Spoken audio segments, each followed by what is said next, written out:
Hi, hello mga mahal! Welcome back to my YouTube channel and this is Babes at ngayon pag-uusapan natin ang tungkol sa comment ni Sir Boss Romeo tungkol sa pupo. Ito na Very ang good. comment ni Sir. Sabi ni Sir, Ma'am Babes, good PM, paano magpalit screen name sa pupo?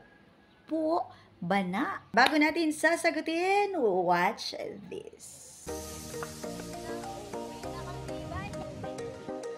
Hi mga mahal! Welcome back to my YouTube channel and this is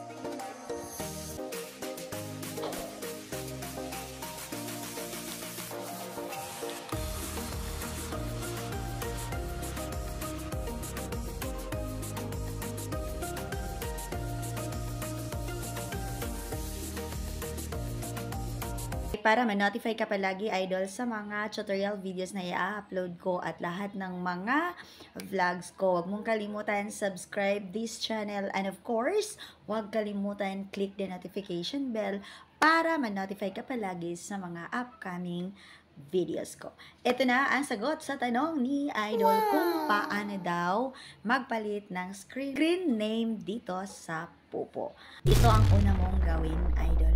So, halimbawa, nandito ka na sa yung pupo account, Idol. Nakita mo sa taas na binilugan ko, may pencil sign doon.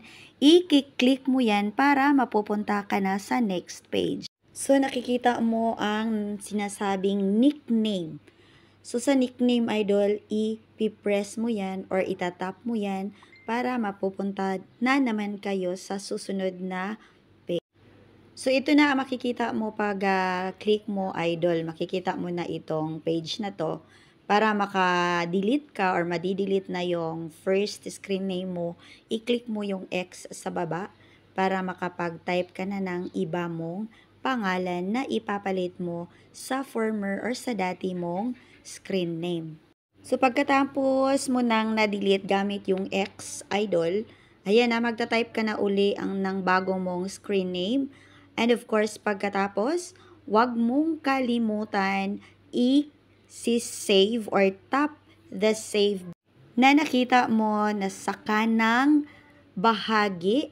Ayan, nakita mo yung save. Click mo yan para finally ma-change or iba na ang screen name mo.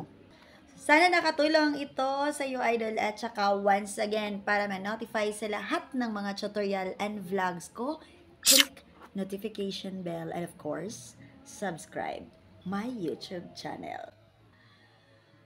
Good